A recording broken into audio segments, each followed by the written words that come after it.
আসসালামু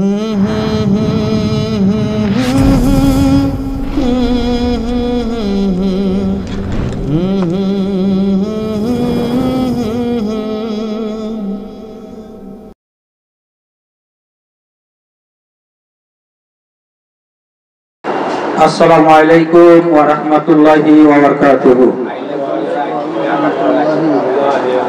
নাহমাদুহু ওয়া নুসাল্লি আলা রাসূলিল কারীম। আম্মা বা'দু ফাআউযু বিল্লাহি মিনাশ শাইতানির রাজীম।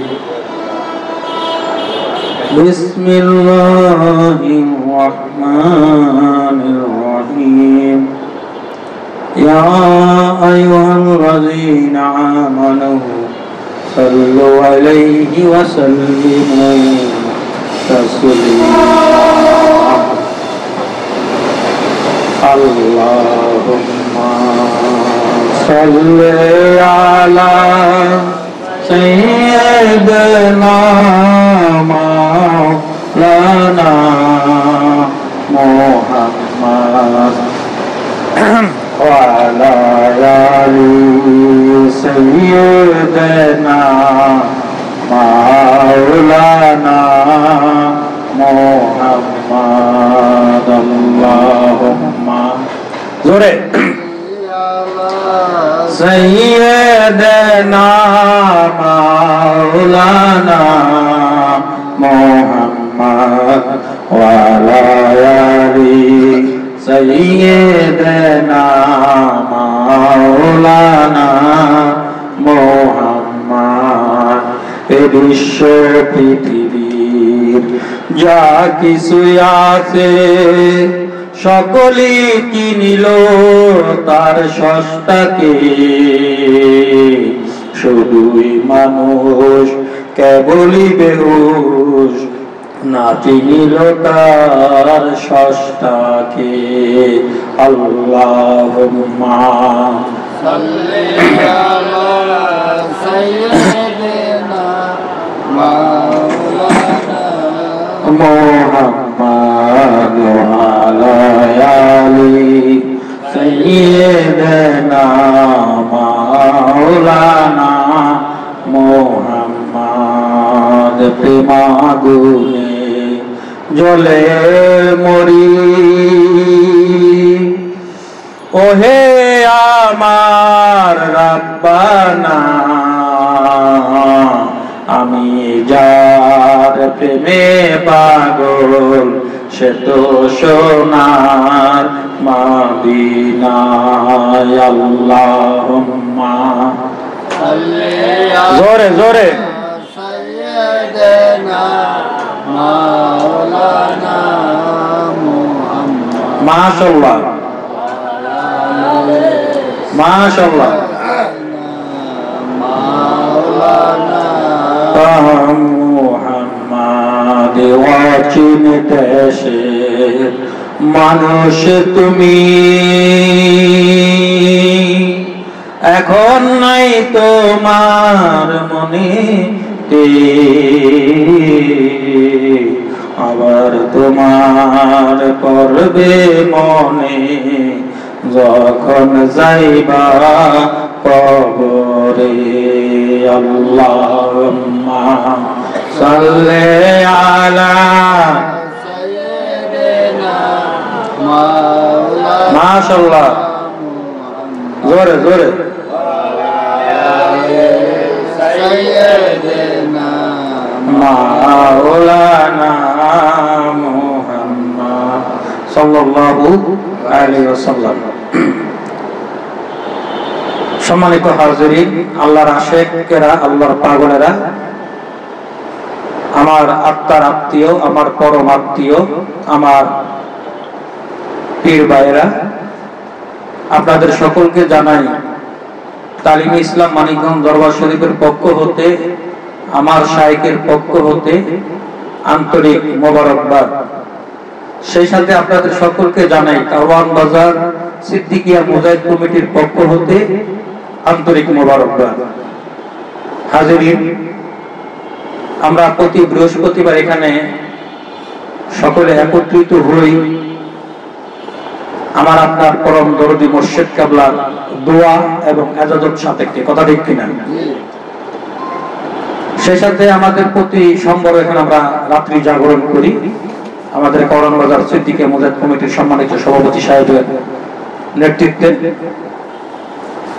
তো সম্মানিত হাজিরিন, আমাদের করণ বাজার সিদ্দিকে মুজাহিদ কমিটির যিনি সম্মানিত সভাপতি হাজী আব্দুর রাজ্জাক ব্যাপারী সাহেব অসুস্থ অবস্থায় আছেন। আমরা সকলেই ওনার জন্য দোয়া করি, আল্লাহ তাআলা যেন ওনাকে যেন পূর্ণ সুস্থতা এবং নেককার জন্য দান করেন, আমিন। এবং সেই সাথে আমাদের করণ বাজার সিদ্দিকিয়া মুজাহিদ কমিটির যিনি সম্মানিত ইমাম, আমাদের শ্রদ্ধেয় বড় ভাই, আমাদের সম্মানিত ব্যক্তি মোহাম্মদ কামাল হোসেন ভাই, ওনার আম্মা অসুস্থ অবস্থায় হসপিটালে আছে। আমরা সকলেই খাস করে দোয়া করি আল্লাহ তাআলা যেন ওনার আম্মাকে যেন পূর্ণ সুস্থতা এবং নেককার জন্য দান করেন, আমিন ইয়া রাহমান। ভাই, অসুস্থ না হইলে সুস্থতার নিয়ামত বোঝা যায় না, যে সুস্থতার যে কত বড় নিয়ামত, কথা ঠিক কিনা? দাদা হুজুর কেবলা বলছিল, বেঁচে আছো ভাবনা তো নেই কোনো মানুষের সহচর্য, থাকতো যদি একটু ধৈর্য ঐশ্বর্য আর দর্শনা গায়। আমি আপনি আমরা এই যে আমরা যে বাচ্চা আছি, এটা হলো আশ্চর্যের বিষয়। কি বিষয়? আশ্চর্যের বিষয়। যে বাচ্চা আছি, মারা যাব, এটা কোনো আশ্চর্যের বিষয় না। এই যে বাচ্চা আছি, আপনি একটা মিনিট শ্বাস প্রশ্বাস না নিয়ে দমটাকে আটক করে রাখেন তো, দেখেন তো কেমন লাগে। আল্লাহ সুবহানাহু ওয়া তাআলা আমাকে আপনাকে প্রতি শ্বাসে শ্বাসে অলক্ষ্যে থেকে আমাকে আপনাকে দয়া করে বাঁচায় রাখছেন। যে কোনো মুহূর্তে যে কোনো সময় আমি আপনার দুনিয়া থেকে বিদায় হয়ে যেতে পারি। আজকে মুদাসসির ভাই আমাকে ওই যে আব্বার জানাজা, আমার আব্বা ইন্তেকাল করছে, আপনারা তো সকলে জানেন। 13-10-2025 রোজ সোমবার আব্বা ইন্তেকাল করছেন। মুদাসসির ভাই কবির ভাই আমার সাথে গেছে এখান থেকে। তো জানাজার মাঠে উনি একটা মানে হালকা একটা ভিডিও ফুটেজ উনি ভিডিও করছে। তো ওই জানাজার মধ্যে আমাদের এই গ্রামের এক শ্রদ্ধেয় বড় ভাই, আমাদের গ্রামের বড় ভাই আলম ভাই, উনি ওই জানাজায় ছিল এবং বাড়িতে গেছে। আব্বা ইন্তেকাল করছে, বাড়িতে গেছে, কথাবার্তা বলছে, বসছে। 13 তারিখে জানাজায় ছিল। জানাজা মাঠে দাঁড়ায় ওনার সাথে বেশ কিছুক্ষণ কথাবার্তা বলছি, ওনার ছোট ভাইয়ের বিষয়ে কথাবার্তা বলবো। তো এখন আজকে গতকালকে আমি সকালবেলা ঘুম থেকে উঠে শুনতে পাইলাম যে উনি ইন্তেকাল করছেন। ইন্না লিল্লাহি ওয়া ইন্না ইলাইহি রাজিউন। উনি কি জানতো যে আমার জীবনের শেষ জানাজা এটা হবে? আমার আব্বার পরে আমাদের গ্রামে উনি ইন্তেকাল করছেন। উনি কি জানতো যে এটাই আমার জীবনের শেষ জানাজা হবে? উনি 13 তারিখে জানাজা দিছে আমার আব্বার, আর গতকালকে ওনার জানাজা ওনার পক্ষ থেকে অন্য মানুষরা দিছে। আসার সিরিয়াল আছে, যাবার কোনো সিরিয়াল নাই। আমার আপনার জীবনটা শুরু হয়েছে আযান দিয়া। কি দিয়া? আমার আপনার জীবনটা শুরু হয়েছে আযান দিয়া, আর আমার আপনার জীবনের পরিসমাপ্তি ঘটবে নামাজ দিয়া। মাঝখানের যে সময়টুকু, সেই সময়টুকু হলো আমার আপনার হায়াতের জিন্দেগি। যেমন আমাদের দেশে, আমাদের এলাকায় আমরা দেখি নামাজ 1টায় জামাত, 1:15 আযান দেয়, তাই কি তাই না? তাহলে জামাতের সময় কয়টা? 1টা। সময় আছে কয় মিনিট? এই 15 মিনিট। তো মনে করেন আমার আপনার আযান হয়ে গেছে 1:00টায়, আর আমার আপনার জানাজার নামাজ হবে 1:00টায়। মাঝের যে 15 মিনিট, এইটুকু সময় শুধু আমার আপনার হাতে আছে। এই 60-70 বছরের জিন্দেগিতে কত রোগ, কত অসুখ বিসুখ। আল্লাহ তাআলা বলতেছে ওষুধ দেওয়ার মালিক আমি, আবার অসুখ থেকে সারানোর মালিকও আমি, হায়াতের মালিকও আমি, মৌতের মালিকও আমি, তোমার সমস্ত কিছুর মালিক হইলাম আমি। আমি আল্লাহ সুবহানাহু ওয়া তাআলা। বান্দা কোথায় যাও, যেখানে যাও মানুষ যত হও সাবধান, মৃত্যু তোমায় ঠিক কেড়ে নেবে, পাবে না কোনো পরিত্রাণ। পৃথিবীটা হলো খাঁচার মতো, মানুষ হলো পাখির মতো। তুমি যত উড়ো, যত ছটফট করো, যত পাখনা মেলে উড়ো না কেন, তুমি সেই পৃথিবী নামক খাঁচার থেকে বের হতে পারবে না। সম্ভব নাকি? সম্ভব না। এক আল্লাহর ওলি তার এক শিষ্যরে খুব মহব্বত করতো, ভালোবাসতো। তো মহব্বত করতে ভালোবাসতো, তো অন্যর একটু হিংসা করত, যে হুজুরে খালি অমুক করে ভালোবাসে, আমাদেরকে একটু দেখে না, আমি একটু ভালোবাসে না, এটা কেমন কেমন থাকে না। তা আল্লাহর ওলির তো কাশফ জারি ছিল, উনি তো সবকিছু কাশফের মাধ্যমে দেখে শুনে, আল্লাহ পাক তাকে সেই ক্ষমতা, সে মালাকা দিছে। আল্লাহর ওলি বলতেছে ঠিক আছে, একদিন সব শিষ্যদেরকে ডাইকা বলতেছে, মানে বিশিষ্ট যারা শিষ্য কাদের বলতেছে, তোমরা সবাই দিকে আসো, কি তোমাদেরকে একটা দায়িত্ব দিই, কি তোমরা সবাই একটা করে মুরগা জব করে আনবে, এমন জায়গা নিয়ে মুরগাটা জবা করবা আল্লাহ যেন না দেখে। কে না দেখে? আল্লাহ যেন না দেখে। এমন জায়গায় নিয়ে মুরগাটা জবা করবা আল্লাহ যেন না দেখে। কেউ পানির তলে ডুব দিয়ে জব করছে, কেউ মাটি ঘুরে ওই সুরঙ্গের ভিতরে যে জব করছে, আল্লাহ যাতে না দেখে। ওই যেটারে বেশি খুব মহব্বত টহব্বত করতো, তাই সেটা জাতা মুরগা লই পয়সা হুজুরের কাছে আইছে, আর সবাই মুরগা কি করছে? জব করে আনছে। কইতাছে তুমি কেমনে কি করছো? হুজুর কি? আমি পানির নিচে ডুব দিয়ে মুরগা জব করে দিচ্ছি, আল্লাহ দেখে না। আর তুমি মাটির তলে সুরঙ্গ করে এটার মধ্যে ঢিকা জব করে লয়ে বসছে। তো এক একজনে এক এক বর্ণনা দিল। তো ওনার জিজ্ঞাসা করলো, তো সবাই তো জব করে লইল, তুমি জব করলা না কা?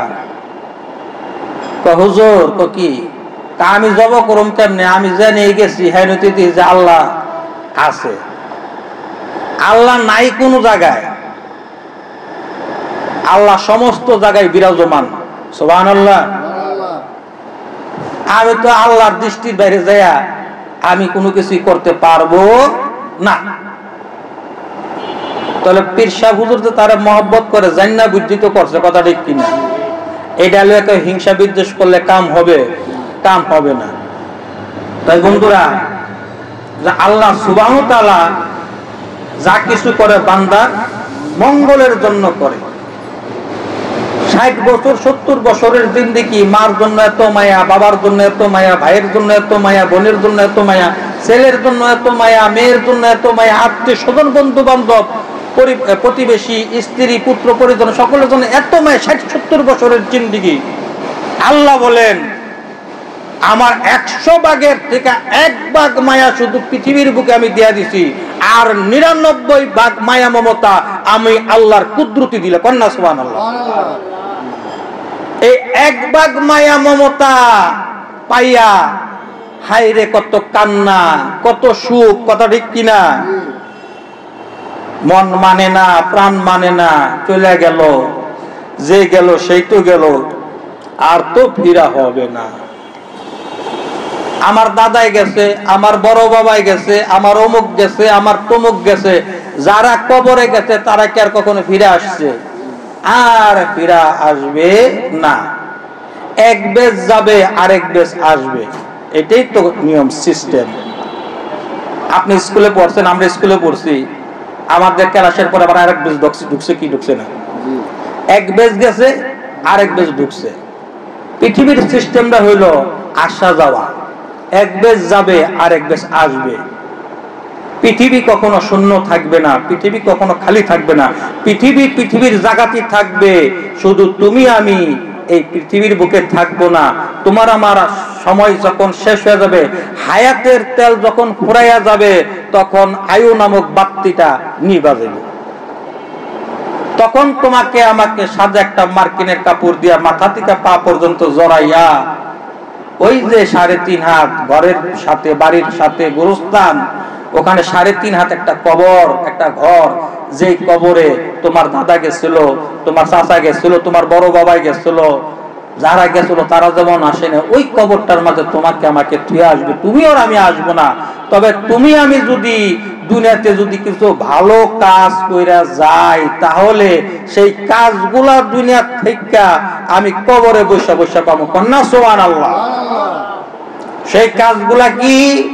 তুমি যদি একটা টিউবওয়েলের ব্যবস্থা করে দাও, মানুষদের পানি খাওয়ানোর ব্যবস্থা করে দাও, ওই টিউবওয়েল থেকে, ওই কুয়া থেকে, ওই কূপ থেকে যারা পানি পান করবে, সেটার সদকায়ে জারিয়া তুমি কবরে বসে বসে পাবে। কন্যা সুবহানাল্লাহ। তুমি যদি একটা ফলবান বৃক্ষ, একটা গাছ যদি তুমি রোপণ করো, সেই ফল যদি কোনো পশু পঙ্খী, কোনো মানুষ যদি খায়, সেটার সদকায়ে জারিয়া তুমি কিয়ামত পর্যন্ত কবরে বসে পাইবা। ওই গাছের ছায়া যদি কোনো পথিক যদি বিশ্রাম নেয়, কোনো পশু পঙ্খী যদি বাসা বাঁধা যদি থাকে, ওটার সদকায়ে জারিয়া তুমি কিয়ামত পর্যন্ত কবরে বসে পাইবা। তুমি যদি কোনো নেককার যদি সন্তান যদি দুনিয়াতে যদি রেখে যাও, ওই সন্তানটা তোমার জন্য দোয়া করবে, রব্বির হামহুমা কামা রাব্বায়ানি সগীরা। এই দোয়াটা তুমি কিয়ামত পর্যন্ত তুমি কবরে বসে বসে পাবে। দুনিয়াটা থাকার জায়গা না। দুনিয়ার জীবনটা শুরু হয়েছে কি দিয়া, শেষ হইব কি দিয়া? নামাজ দিয়া। মাঝখানের সময়টা, এই সময়টার মাঝে আপনি কর্ম করবেন, কি ভালো কর্ম করবেন না খারাপ কর্ম করবেন, সেটা আপনার ডিসিশন, আপনি নেন। তার কারণ কি? কর্ম গুণে বাঁচে মানুষ, গুণী জনে কয় ওলি পাকের নাইরে মরণ, আল্লাহ পাকে কয়। কন্যা সুবহানাল্লাহ। মানুষ অমর হয় কিভাবে? মানুষ তার লিখনির মাঝে অমর থাকে। সুবহানাল্লাহ কোন? কবি নজরুল দুনিয়া থেকে বিদায় হয়ে গেছে কত বছর, অথচ উনি ওনার লিখনির মাঝে আজও কিন্তু উনি অমর। কথা ঠিক কিনা? রবি ঠাকুর দুনিয়া থেকে বিদায় হয়ে গেছে, উনি ওনার লিখনির মাঝে অমর। লালন সাইজি দুনিয়া থেকে বিদায় হয়ে গেছে, উনি ওনার লিখনির মাঝে অমর। কথা ঠিক কিনা? মীর মোশাররফ চলে গেছে, বিষাদ সিন্ধু, ওই লিখনির মাঝে উনি এখনো অমর। অতএব আপনি ভালো কিছু করে যাবেন, সেই ভালো কাজের মাঝ দিয়ে কিন্তু আপনি কিয়ামত পর্যন্ত বেঁচে থাকবেন মানুষের মুখে মুখে। খারাপ কিছু করবেন, অমর থাকবেন। একটা হলো ভালো দিক, একটা হলো খারাপ দিক। যেমন নবাব সিরাজউদ্দৌলা, যেমন মীর জাফর। আছে না নাই? বসুটি বেগম আছে না নাই? আছে। তাহলে বোঝা গেল যে কে ভালো করছে কে খারাপ করছে, তাদের কর্মর উপরে ডিপেন্ড করে কিন্তু মানুষের মুখে মুখে তারা জীবিত থাকে। অতএব আমার আপনার জীবনটা চলে যাবে, জীবন এটা থাকার জায়গা না। অল্প কিছু দিনের দুনিয়া, চলে যাব। তো চলে যেহেতু যাব, বাতা যত থাকবো না, মরতেই যেতে হবে। যেই কয়টা দিন এই দুনিয়ার বুকে আমি আপনি আছি, সেই কয়টা দিন এমন কিছু কাজ করে যাব, যেটা যেন গোটা বিশ্ব পৃথিবীর জন্য একটি নজরবিহীন একটা কাজ যেন হয়। কন্যা সুবহানাল্লাহ। আর সেই কাজটা আমি আপনি কখনই একা একা করতে পারবো না, সেটা আমার আপনার একার পক্ষে সম্ভব না। যেহেতু আমার আপনার প্রাণ প্রিয় দরদি মুর্শিদ কেবলা 5 কোটি লোকের টার্গেট মিশন হাতে নিছে, ওই মিশনের সাথে যদি আমি আপনি যদি সম্পৃক্ত থাকি, তাহলে কিন্তু ইতিহাসের মাঝে একটি অধ্যায় কিন্তু আমার আপনার নামে শুরু হয়ে যাবে। কন্যা সুবহানাল্লাহ। কথা ঠিক কিনা? তার কারণ কি? বদরের যুদ্ধে 313 জন সাহাবী আল্লাহ রাসূলের নেতৃত্বে তারা বদরের যুদ্ধে তারা যুদ্ধ করেছে, শহীদ হয়েছে অনেকেই। আবু জেহেলও কিন্তু ওই যুদ্ধে শহীদ হয়েছে। ওই 313 জন যে সাহাবী ছিল, তাদের নাম কি আসে এই ইতিহাসের পাতায়? আসছে কিনা? তাহলে আপনি খন্দকের যুদ্ধে যারা যারা ছিল, তাদের নামের তালিকা আসে নাই? আসছে। আল্লাহ রাসূলের নেতৃত্বে সাহাবা আজমাইনরা কাজ করছে, তাদের নাম ইতিহাসের পাতায় স্বর্ণাক্ষরে কিয়ামত পর্যন্ত থাকবে। এই নাম কেউ মুছতে পারবে না। ঠিক তদ্রুপ সেই ধারাবাহিকতায় তালিম ইসলাম মানিকগঞ্জ দরবার শরীফের আমার আপনার পরম দরদি মুর্শিদ কেবলা যে 5 কোটি লোকের টার্গেট, যে মিশন নিয়ে মাঠে ঘাটে ময়দানে অক্লান্ত পরিশ্রম করতেছেন, সেই তরিকতের কাজে ওই মিশনে যদি আমি আপনি যদি সম্পৃক্ত যদি থাকি, ইনশাআল্লাহ তাআলা বিশ্বাস করেন আল্লাহর বান্দা রাসূলের উম্মত কিয়ামত পর্যন্ত আমার আপনার নাম সেই স্বর্ণাক্ষরে এরকম একটি অধ্যায় ইতিহাসের পাতায় উঠে যাবে। কন্যা সুবহানাল্লাহ। এই জন্য সব দিয়ে সব বুঝে নিতে কয়জন পারে ধরনীতে, মুখে মুখে মাওলা পাওয়া কোনো কালে হবে না রে। আমি আপনি যতই মুখে মুখে অনেক কিছু জপতে পারো, অনেক কিছু জপনা করতে পারো, কিন্তু বাস্তবে ওই পর্যন্ত রূপ দিতে পারবো না যে পর্যন্ত নিজের মন থেকে, নিজের দিল থেকে এটা বাস্তবে রূপ দিতে চাইবো না। কথা ঠিক কিনা? এই জন্য আপন শাইখের নেতৃত্বে, আপন শাইখের মতের সাথে মত মিলাইয়া দিয়া দেখেন আপনার লাভ হয় না, লস হয়। বন্ধুরা আমার, একটি গ্রামের মাঝে নদী ভাঙ্গা শুরু হয়ে গেল। নদী ভাঙ্গা এলাকায় যারা থাকে, চর এলাকায়, তারা জানে তাদের বাড়িঘর কিন্তু নদীর গর্ভে কিন্তু বিলীন হইয়া যায়। বন্ধুরা আমার গো, নদী ভাঙতেছিল এক গ্রাম থেকে আরেক গ্রাম, আরেক গ্রাম থেকে আরেক গ্রাম। এক গ্রামের লোক, ওই এলাকার মাঝে একজন আল্লাহর ওলি ছিল। ওই গ্রামবাসী সকলে আল্লাহর ওলির সান্নিধ্যে যায়, বলতেছে হুজুর কি অমুক গ্রাম নদীর গর্ভে বিলীন হয়ে গেছে, অমুক গ্রাম নদীর গর্ভে বিলীন হয়ে গেছে। গর্ভে বিলীন হইতে হইতে এখন আমাদের গ্রামের মাঝে এসে হাজির হয়ে গেছে। না জানি হুজুর কোন দিন আমাদের গ্রামটাও ওই নদীর বুকে বিলীন হইয়া যায়। হুজুর এখন উপায় কি? একটা পথ বাতাইয়া দেন। আল্লাহর ওলি বলতেছে, বাবারা রে, কালকে ফজরের নামাজের পরে ও যুবকরা তোমরা যারা যারা আছো শোনো, সবাই একটি করে কোদাল হাতে করে যেখানে নদী ভাঙ্গা শুরু হইছে ওখানে তোমরা সকলে সমবেত হইয়া যাইবা। আমিও একটা কোদাল নিয়ে ওখানে উপস্থিত থাকবো। কন্যা সুবহানাল্লাহ। এবার পরের দিন সকালবেলা ফজর নামাজ শেষে গ্রামের যত নওজোয়ান যুবক ছিল সমস্ত যুবকের একটা করে কোদাল হাতে নিয়ে যেখানে নদী ভাঙ্গা ডুবতেছিল সেখানে সবাই একত্রিত হইল, আল্লাহর ওলির জন্য অপেক্ষা করতেছে। এবার দেখতেছে ওই আল্লাহর ওলিও একটা কোদাল হাতে নিয়ে এখানে উপস্থিত হয়েছে। এবার আল্লাহর ওলি বলতেছে, বাবারা রে, কি কোন দিকটা ভাঙতেছে? হুজুরের দিকটা ভাঙতেছে। আচ্ছা ঠিক আছে। উনি কি করলেন? ওনার হাতের কোদালটা নিয়ে মাটি কাটতে শুরু করে দিলেন। মাটি কাটটা পানি জমতে রাস্তা করে দিছে, মানে ভিতরে ঢুকতো। সমস্ত হুজুর কি আপনারা আনতে দোয়া করবেন যাতে নদীর পানি যেন ভিতরে না ঢুকে, মাটি যেন না ভাঙে, গ্রাম যেন রক্ষা পায়। আপনি কি করবার লইছেন? কি করবার? আপনি যে আর মাটি কোদাল কাইটা হরাই দিতেছেন পানি যেন ঢুকতে পারে জায়গায়, গ্রাম যেন তাড়াতাড়ি নদীর বুকে যায়। কয় হুনা কি আল্লাহ যেমনি চাইতেছে হেমনি করো, আল্লাহর মতের সাথে মত মিলাইয়া দাও, কোন সমস্যা আর হবে না। আল্লাহর মতের সাথে মত মিলিয়ে দাও।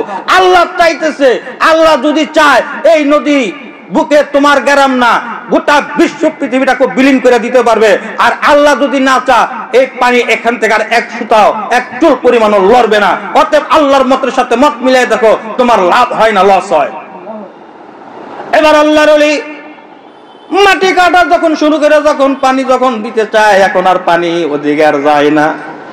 পানি ঢেউ খেললে আবার বেগ হয়ে আসে। কন্যা সুবহানাল্লাহ। অতএব আল্লাহর মতের সাথে মত মিলাইলে লাভ আছে না লস আছে? যদি আল্লাহর সাথে, আল্লাহর মতের সাথে মত মিলাইলে যদি লাভ হয়, যদি লস যদি না হয়, তা আল্লাহর প্রতিনিধিত্ব যারা করতেছেন এই দুনিয়ার বুকে, খলিফা যারা, নাইবে রাসূল যারা, তাদের মতের সাথে যদি আমি আপনি যদি মত মিলাই দিই, আমার আপনার লাভ হইব না লস হইব? লাভ হইব। তো এই লাভটা হয়তো আপনি সেই লাভটা হয়তো আপনি দুনিয়ার এই জাহেরি চক্ষে ভাবে দেখবেন না, কিন্তু আস্তে আস্তে টের পাইবেন। কি পাইবেন? আস্তে আস্তে টের পাইবেন। এক আল্লাহর ওলি দরবারে মানুষজন বলতেছে, আল্লাহর ওলির দরবারে যায় যে কোনো রোগ সুখ নিয়ে যদি যায়, কেউ যদি ওই আল্লাহর ওলির দরবারে যায় যদি একটু কোরআন শরীফ তেলাওয়াত করে, আর যদি কোরআন শরীফ তেলাওয়াত করে যদি আল্লাহর দরবারে যদি হাত তোলে যদি দোয়া করে, তাহলে তার সেই সমস্যা দূর হইয়া যায়। কন্যা সুবহানাল্লাহ। এক ব্যক্তির পেটের মাঝে ভীষণ ব্যথা, ওই আল্লাহর ওলির কথা শুনে এবার কি করলো, ওই ব্যক্তিটা ওই অলির দরবারে যাইয়া কি করলো? কোরআন শরীফ পাঠ করলো। এত সুন্দর মজার সুরে কোরআন শরীফ তেলাওয়াত করলো। তেলাওয়াত করে আল্লাহর দরবারে হাত উঠে বলে, আল্লাহ রে, আমি তো অসুস্থ অবস্থায়, তুমি তো অন্তর্যামী, তুমি তো সমস্ত কিছু জানো। ও আল্লাহ, আমি তোমার অলির দরবারে আইসা আমি কোরআন শরীফ তেলাওয়াত করলাম, তোমার পবিত্র কালামের মধুমাখা তেলাওয়াত করার চেষ্টা করলাম, ভুল ভ্রান্তি হলে মাফ করিয়ে দিয়ে তুমি কবুল করিয়ে নাও। আর দয়া করে তোমার এই ওলির উসিলা করে আমার পেটের ব্যথা ভালো কইরা দাও। পেটের ব্যথা ভালো হইব দূরের কথা, আগে যা ছিল এবার তার চেয়ে আর ডাবল বাড়ছে। কি বাড়ছে? ডাবল বাড়ছে। সারা অঙ্গে ব্যথা, ওষুধ লাগাবে কোথা? এবার ব্যথা যখন বাইরে যায়, বাড়িতে চলে যায়, কিন্তু ব্যথা কমে না। উনি মনে করলো ওষুধ খালি তো লগ লগ ব্যথা হয়, ভালো হয় না, একটু অ্যাকশন করে বেশি হয়, এরপরে কমা যেমন এই জন্য একটু বাড়তেছে। বাসায় চলে গেল, ব্যথা কমলো না, পেটের ব্যথা যন্ত্রণায় ছটফট শুরু করে দিল। আবার পরের দিন আসলো, পরের দিন আইসা আবারও সে একই কায়দায় একই নিয়মে কোরআন শরীফ পাঠ কইরা আবার আল্লাহর কাছে দোয়া করল, আল্লাহ তোমার এই ওলির উসিলা করে আমার পেটের ব্যথাটা তুমি ভালো করে দাও। এবারও ব্যথা ভালো হয় না। দ্বিতীয় দিন যায়, তৃতীয় দিন আবার গেল। এবার তৃতীয় দিন যায়, একই অবস্থায় কোরআন শরীফ তেলাওয়াত করে। আল্লাহ কোরআনুল শরীফ তেলাওয়াত করে যখন আল্লাহর কাছে ফরিয়াদ করে, আল্লাহ গো, তোমার এই ওলির দরবারে এসে কোরআন শরীফ তেলাওয়াত করলাম, আল্লাহ তোমার এই ওলির উসিলা করে আল্লাহ তুমি আমার পেটের ব্যথা ভালো করে দাও। এবারও ব্যথা ভালো হয় না। এবার জিদ্দে কয় যে এই মানুষগুলা কইতো ওনার এখানে এসে কোরআন শরীফ তেলাওয়াত করে যদি আল্লাহর কাছে দোয়া করে অসুখ বিসুখ ভালো হয়, তারাও মিথ্যাবাদী, আর এখানে যিনি ঘুমাই আছে হ্যাঁ হইল মিথ্যাবাদী। এই কথা বললা হাতের সামনে ছিল একটা লাঠি, ওই কবরের উপরে ঠাস ঠাস করে তিনটা বাড়ি, কয়টা বাড়ি? তিনটা বাড়ি দিল। তিনটা বাড়ি দিয়া এবার রাগান্বিত অবস্থায় বন্ধ ছন্দটাই উল্টা পাল্টা কথাবার্তা দেখে এবার বাড়ির দিকে মেলা করলো। রাস্তার মাঝে দেখে এক পাগল দাঁড়িয়ে রয়েছে। পাগলকে, বাবা কই যাও, কই যাও? এই পাগল কথা কেউ না, কি যে তাই গেছিলাম ওই বন্ধর দরবারে। নাউজুবিল্লাহ। কি যে কয় উনি বলে অলির দরবার, মানুষজন গেলে বলে যখন কোরআন শরীফ তেলাওয়াত করলে বলে এই আল্লাহর কাছে দোয়া করলে বলে ওই অলির উসিলা বলে আল্লাহ তাআলা মাফ করে। অলির কোনো ক্ষমতা আছে? ক্ষমতা কার? আল্লাহর। আল্লাহ ক্ষমতা দেন কাদের? অলিদের। কথা ঠিক কিনা? কয় আমি গেছিলাম তো যাইয়া তো এই যে দেখি যে অবস্থা বেদিক, কোরআন শরীফ একদিন তেলাওয়াত করছি, আল্লাহর কাছে পানা চাইছি, আল্লাহ তো পানা দিল না, বরং আরো বাড়লো। এরপর আরেকদিন গেলাম একই অবস্থা, তৃতীয় দিন গেলাম একই অবস্থা। এরপরে কি করছো? এরপরে রাগে না তিনটা বাড়ি দিয়ে এরপরে আয়া করছি।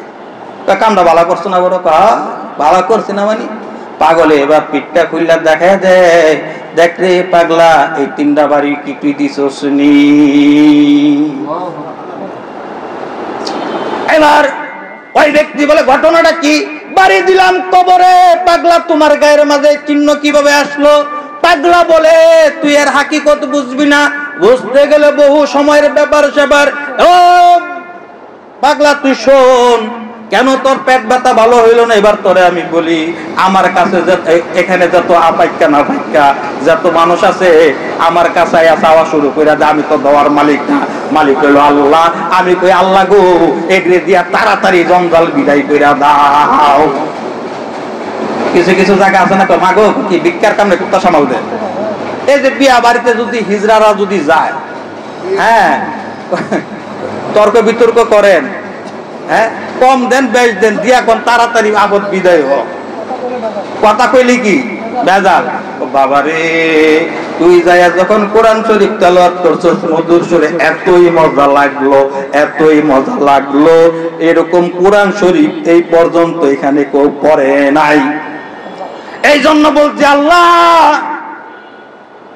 তার পেটের ব্যথা ভালো না করে আর একটু বাড়াইয়া দাও, আবার একটু কোরআন শরীফ তেলাওয়াত শুনবো। দ্বিতীয় দিনে পড়লা, এত মজা লাগছে, কইছি আল্লাহ তার পেটের ব্যথা ভালো না করে আর একটু বাড়াইয়া দাও, আর একটু মজুর সুরে সেই তেলাওয়াত শুনবো। এবার ওই পাগলা দুইটা চোখের পানি জোর জোর ছাইরা দেখো, হাই হাই আমি কামটা করলাম কি?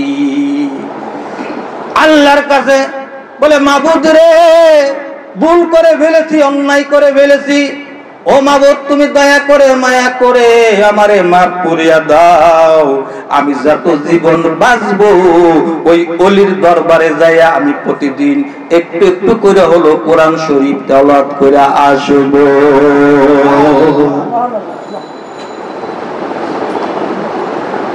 আল্লাহ আল্লাহ আল্লাহ আল্লাহ। এই জন্য ভাই ও দোস্ত বুজুর্গ, আল্লাহর ওলিদের সাথে সম্পর্ক রাখলে লাভ আছে না লস আছে? ইব্রাহিম বিন আদহাম নাম শুনছেন না? বলকে কি ছিল? বাদশাহ ছিল। ইব্রাহিম বিন আদহাম আমাদের বড় হুজুর আসছে, আলহামদুলিল্লাহ বলেন। হুজুর আসেন, হুজুর। ইব্রাহিম বিন আদহাম নাম শুনছেন না? বলকের বাদশাহ। বলকের বাদশাহ নদীর পারে বসিয়া কাপড় সিলাইতেছে সুই দিয়া, কি দিয়া?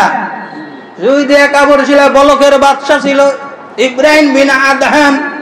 এক ব্যক্তি যাইতেছে, বলতেছে ওরে ইব্রাহিম বিন আদহাম, বলকের বাচ্চা ইসাইরা নদীর পারে তুমি বয়া বয়া সুই দিয়া কাপড় সিলাও, এইটার মাঝে তুমি কি মজা পাইলা, কি শান্তি পাইলা? ইব্রাহিম বিন আদহাম বলে, যেই লোক প্রশ্ন করছে তাকে তো বুঝাইতে পারুন না এটার মাঝে কি মজা, এটার মাঝে কি তৃপ্তি, এটার মাঝে কি শান্তি। বলতেছে তুমি যেহেতু প্রশ্ন করছো একটু সময় দাও, অপেক্ষা করো। ইব্রাহিম বিন আদহামের হাতের যে সুইটা ছিল ওই সুইটা ওই নদীর মাঝে ফালাইয়া দিল। ফালাইয়া দেওয়ার পরে বলতেছে এই আমার সুইটা কইরে। এবার ওই নদীর যত মৎস্য ছিল সমস্ত মৎস্যর মুখে একটি করে সোনার সুই মুখে নিয়ে ইব্রাহিম বিন আদহামের সামনে এসে হাজির। বলনা সুবহানাল্লাহ। নদীর যত মৎস্য ছিল প্রত্যেকটা মাছের মুখে একটি করে সোনামুখী স্বর্ণের সুই নিয়া সমস্ত মাছেরা ইব্রাহিম বিন আদহামের কাছে এসে উপস্থিত। এবার তো ওই লোক দেখতেছে ব্যাপার কি, সব যে স্বর্ণের সুই একটা মাছের মুখে। বলতেছে এই মৎস্যরা রে, আমি তো স্বর্ণের সোনামুখী সুই চাই নাই, আমি যেটা ফালাইছি আমি সেইটা চাই। এবার এই কথা বলার সাথে সাথে একটা মাছ ইব্রাহিম বিন আদহামের যে সুইটা বলেছিল সেই সুইটা নিয়ে নদীর পারে ইব্রাহিম বিন আদহামের কাছে মুখে সুই নিয়ে আসছে।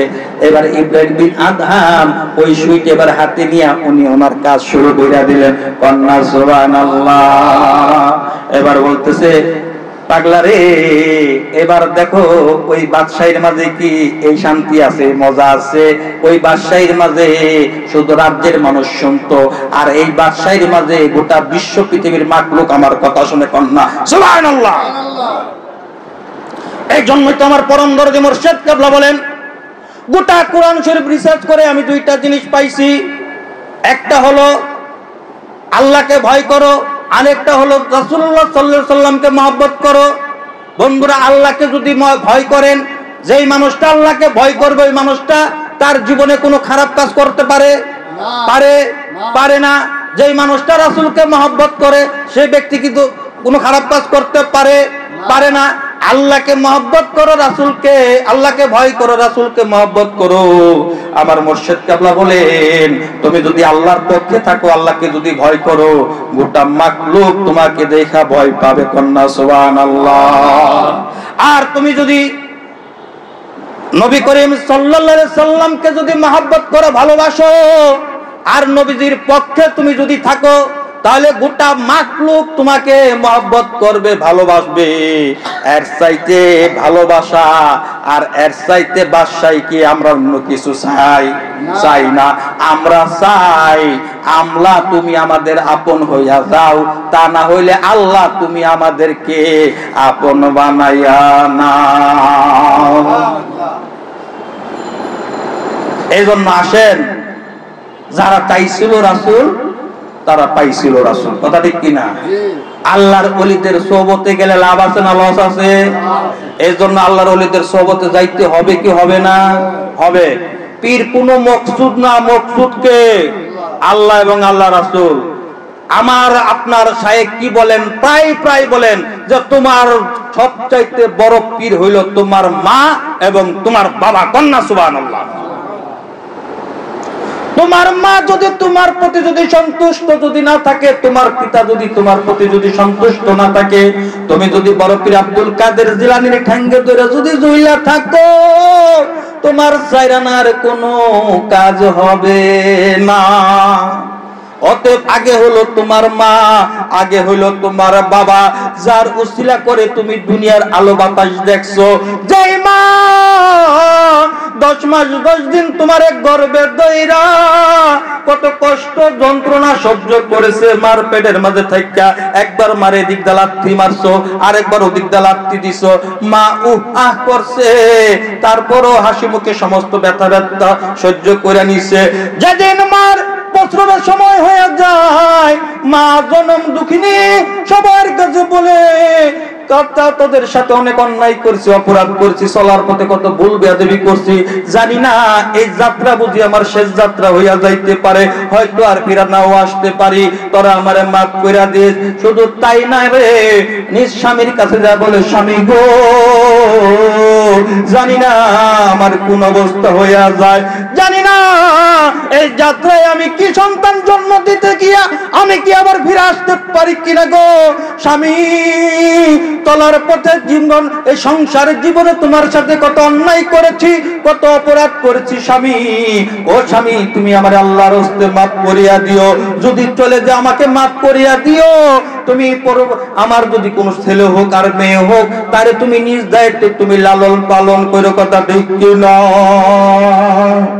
মা জনম দুঃখিনীর প্রসবে ব্যথা উঠে গেল, উঠে যাওয়ার পরে মা এমন একটি চিৎকার দেয়, চিৎকারের ছুটে আশেপাশে প্রতিবেশী যারা ছিল সকলের ঘুম ভেঙে যায়। সকলে আইসা, ও যুবক ভাইয়েরা, মন গভীর মনোযোগ, সকলে আইসা যখন মা জনম দুঃখিনীকে যখন পর্দা দেয়, এখন তো সিজারের সিস্টেম আছে, আগে তো এত সিজার ছিল না, কথা ঠিক কিনা বন্ধুরা আমার? নরমাল ডেলিভারি ছিল। সকল মা বোনের আইসা যখন একটি সন্তান যখন ভূমিষ্ঠ দেয়, মা জনম দুঃখিনী সন্তানটা ভূমিষ্ঠ দিয়া মা জনম দুঃখিনী অজ্ঞান হইয়া পড়ে রয়েছে, কথা ঠিক কিনা? এবার মা জনম দুঃখিনী অজ্ঞান হয়ে পড়ে থাকে, মার জ্ঞান আসে না, হুঁশ আসে না। সন্তানটার জন্ম হওয়ার পরে যখন মার থেকে যখন আলাদা করে কিছুক্ষণ পর মার জ্ঞান আসে, জ্ঞান আসার সাথে সাথে মা কারো মুখ দেখতে চায় না, মা বলে আমার জাদুর চাঁদের মুখটা দেখাইয়া দাও, কথা ঠিক কিনা? মা কারো মুখ দেখতে চায় না, সন্তানের মুখ দেখতে চায়।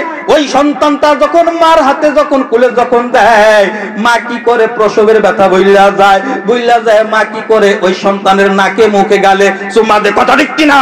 চুমা দিয়া শুধু ক্ষান্ত হয় না, ওই মাটা কি করে সন্তানটাকে মার স্তনের বটুটা তার মুখে পুরাইয়া দেয়, কথা ঠিক কিনা?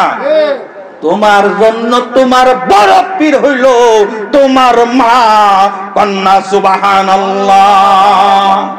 তুমি কেমন সন্তান, তুমি তোমার মার সে প্রসবের কথা বইলা গেছ, তোমার কি এখনো মনে হয় না তোমার মা খাইতেছিল, তুমি প্রস্রাব করে দিছো?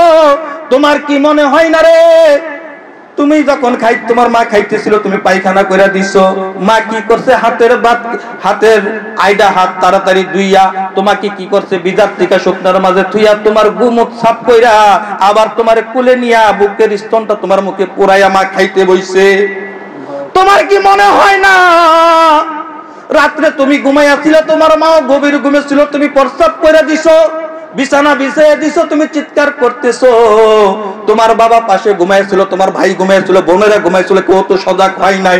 ওই জনম দুঃখিনীর মার কানে যখন তোমার আওয়াজটা গেল, মার বুঝতে বাকি রইল না, হয় তুমি প্রস্রাব কইরা দিছো নাহলে পায়খানা কইরা দিছো। মা হাত দেয়া দেখে তুমি প্রস্রাব করছো না পায়খানা করছো। এবার কি করলাম, মা ওই শুকনা খাতা তোমার তলে দিয়া বিজাটা সরাইয়া তোমাকে আবার আঞ্জা দিয়া তোমাকে নিয়ে ঘুম পাতাইয়া মা ঘুমাই, কথা ঠিক কিনা? তোমার কি মনে হয় না মা জনম দুঃখিনী তুমি যখন আস্তে আস্তে একটু বড় হইতেছিলা, তোমার মা নিজে না খেয়ে তোমারে খাওয়াইছে? মারে যখন জিজ্ঞাসা করছো মা তুমি খাইছো নি, মা কয় বাবা রে একটু আমি খাইয়া খাইলে উঠলাম, তোর লিগে অপেক্ষা করছিলাম, কিন্তু মা কিন্তু খাই নাই। মা হইল বড় মিথ্যাবাদী, কথা ঠিক কিনা? মা বড় মিথ্যাবাদী, শুধু সন্তানের জন্য মিথ্যা কথাই বলে। মা তুমি খাইছুনি? মা তো এই মাত্র খাইয়া উঠছি, তোর জন্য অপেক্ষা করতে করতে পারি নাই, খাইয়া লাইছি, পেটে খিদা লাগছিল। সেই খাওয়ানটা কি করছে? মা তোমারে খাওয়াইছে, নিজে না খাইয়া। আজকে তুমি সেই মার খবর রাখো না, তুমি সেই মার খেয়াল রাখো না, তুমি সেই মার যত্ন করো না। তুমি বিবাহ করছো, শাদী করছো, তুমি বউ পাইছো, সন্তান পাইছো, কারে দিয়া পাইছো? কারে দিয়ে দুনিয়ার আলো দেখছো? কারে দিয়ে দুনিয়ার বাতাস পাইছো? কারে দিয়ে তুমি মাতৃভাষা শিখছো? যার স্তনের মাঝে তোমার রিজিকের ফয়সালা আমার আল্লাহ তাআলা তুমি দুনিয়াতে আসার আগেই মার স্তনে দিয়া দিয়েছিল। ও সন্তান, তোমার কি এখনো হুঁশ হয় নাই? এখনো তোমার সময় আছে।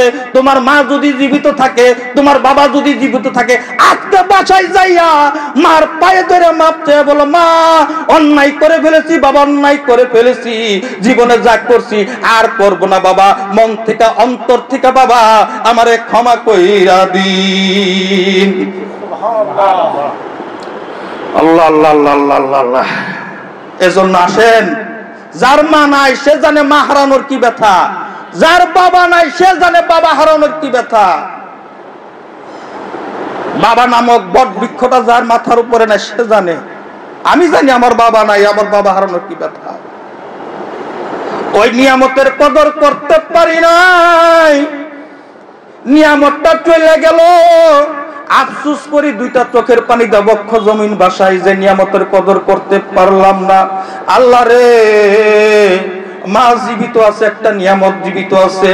আল্লাহ তোমার কাছে ফরিয়াদ করি, যত জীবন আছি, যত জীবন মার হায়াতের জিন্দেগি আছে, ওই মা নামক নিয়ামতটার কদর যেন আমি কইরা যাইতে পারি।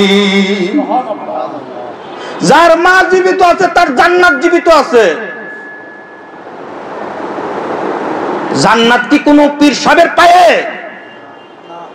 জান্নাত কি কোনো আলেমের পায়ে? জান্নাত কি কোনো মুফতি সাহেবের পায়ে?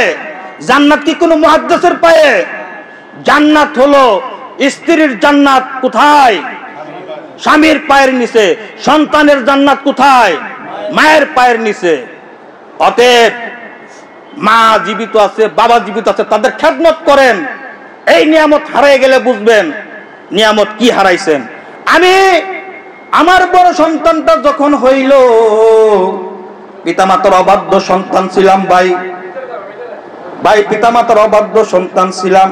পিতামাতা কি জিনিস চিনি নাই, পিতামাতা কারে কয় বুঝি নাই। মানিকগঞ্জ আল্লাহর কুতুবের কাছে গেছি, যাওয়ার পরে পিতামাতার কদর বুঝছি, পিতামাতার নিয়ামত বুঝছি, পিতামাতা কি। আমার সন্তানটা যখন একটু বড় হইল, তার জন্য আমি প্রতিদিন রাতে বাসায় যাওয়ার সময় একটি 11 টাকা করে একটা পাউরুটি ছিল, পাউরুটি, ওই পাউরুটি নিয়ে যাইতাম। সকালবেলা ছেলেটা চিনির পানিতে ভিজাই ভিজা রুটিটা খাইতো।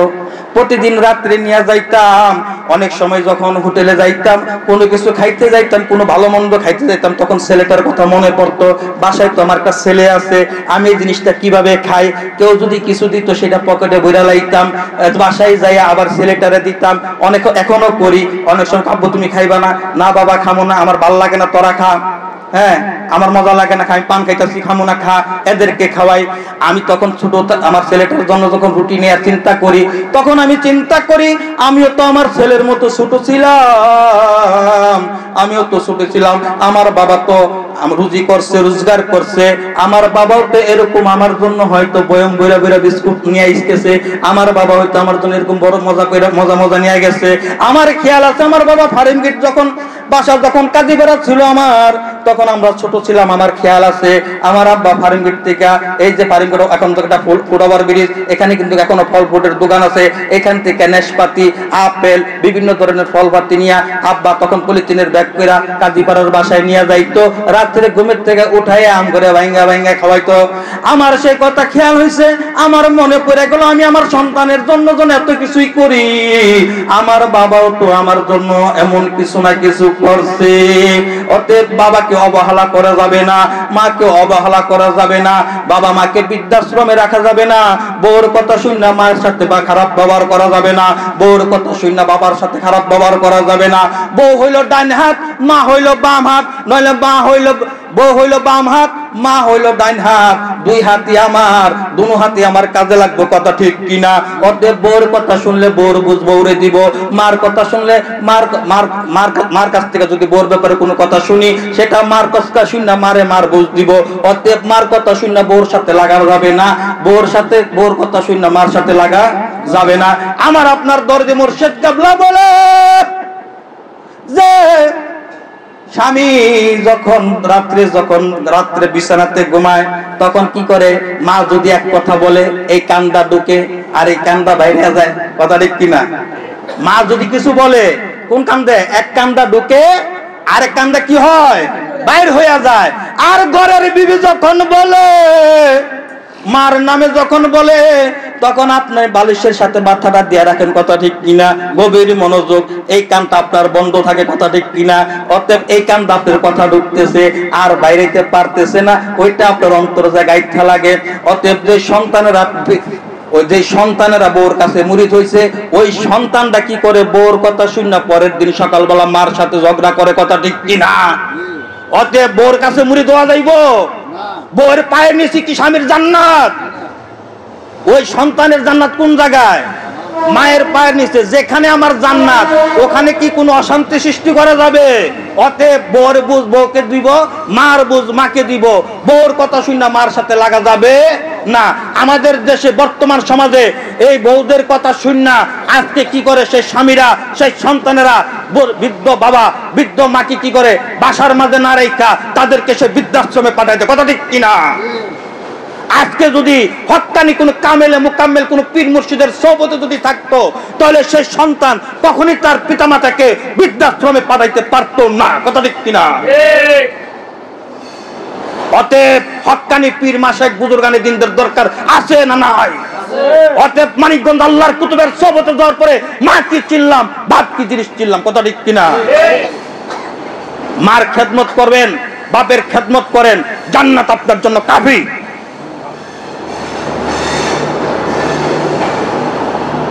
এত দূরে লাভ আছে? হজ কোথায় করবেন? ঘরে আগে হজ করেন। হাজরে আসওয়াদ পাথর চুমা দেন না কাবা ঘর শরীফে যাইয়া 6 লক্ষ 7 লক্ষ টাকা খরচ করে যার ক্ষমতা যার সামর্থ্য আছে তার জন্য হজ খরচ। আমার সামর্থ্য নাই, আমার হজ হইলো আমার মায়ের পা, ওইটা হইলো আমার জন্য হাজরে আসওয়াদ পাথর। কান্না সুবহানাল্লাহ। মার পায়ে যা চুমা দেন। আমার আপনার পরম দরজে মুর্শিদ কেবলা বলেন সিজনে যখন ফল আসে রে বান্দা, সিজনে যখন ফল আসে ওই একটা আঙ্গুর, একটা বেদানা, একটা কমলা, একটা আপেল, একটা নাশপাতি, ওইটা নিয়ে কি করবা? সিজনের নতুন ফলটা বাসায় নিয়া তোমার মা যদি জীবিত থাকে, তোমার বাবা যদি জীবিত থাকে, তোমার মারে তোমার বাবারে সেই ফলটা ভাইঙ্গা নিজ হাতে তোমার মার মুখে বাবার মুখে খাওয়াইয়া দিবা। কন্যা সুবহানাল্লাহ। আমার আব্বা আমার জন্মদাতা পিতা 13 তারিখ ইন্তেকাল করছে সোমবার। রবিবার দিন বাসার থেকে বের হব। বের হওয়ার আগ মুহূর্তে আমি আমার বাবাকে আমার নিজ হাতে 4টা আঙ্গুর ফল আমি নিজে খাওয়ায়া আমি বাসার থেকে বের হইছি। এটাই ছিল আমার বাবাকে আমার হাতের শেষ খানা এবং আমার বাবার জীবনের শেষ খানা আমার হাতে। আমি 4টা আঙ্গুর ফল খাওয়া বাড়ির থেকে বাসার থেকে বের হইছি। আমি তো জানি না আমার বাবা দুনিয়ার থেকে বিদায় হইয়া যাইব। যদি জানতাম তাহলে তো বাসার থেকে বের হইতাম না, বাবার পাশেই থাকতাম। আমার নিজ হাতে আমি 4টা আঙ্গুর ফল আমার খাইছি। আমার চরম সৌভাগ্য, আমি এমন একজন অলির দরবারে থাকার কারণে, এমন একজন অলির সোহবতে থাকার কারণে আমার বাবারে আমি শেষ মুহূর্তে আমি খেদমত করে দিতে পারছি। আজকে যদি এরকম আল্লাহর ওলির সোহবতে যদি না থাকতাম তাহলে মনে এটা আমার ভাগ্যে আমার নসিবে জুটতো না। অতএব মার খেদমত করতে হবে কি হবে না? বাবার খেদমত করতে হবে কি হবে না? মা বাবার খেদমত না করে আপনি যদি পীর বাবার খেদমত করেন আপনি নিশ্চিত থাকেন আপনি কখনোই মাপ পাইবেন না।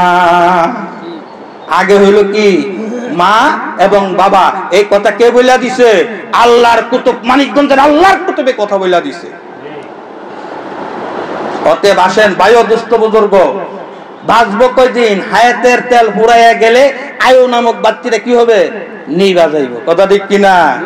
অতএব যাদের মা জীবিত আছে তাদের জন্য কি জীবিত আছে? জান্নাত জীবিত আছে। মনে আছে তো? জান্নাত জীবিত আছে, অতএব জান্নাতের খেদমত করব। আর বেশি বেশি কি করব? মা বাবা সামনে উচ্চ স্বরে কখনই কোনো কথাবার্তা বলা যাবে না। মা বাবা শুনেন, আমার বাবা শেষ মুহূর্তে আমি দেখছি পোলাপাইন হয়ে গেছে। কি হয়েছে? পোলাপাইন হয়ে গেছে।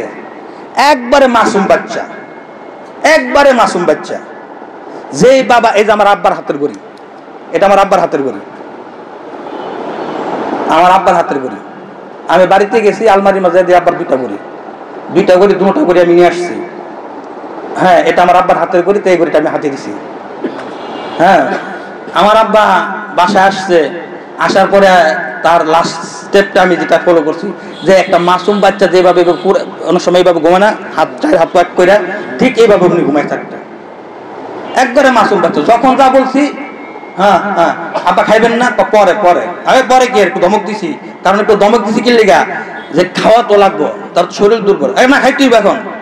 হ্যাঁ, আমি আবার কিছু করে চুপ, যেমন আমি যেমন তার বাপ, সে যেমন আমার সন্তান। মনে হয়েছে আমি তার বাপ, সে আমার সন্তান।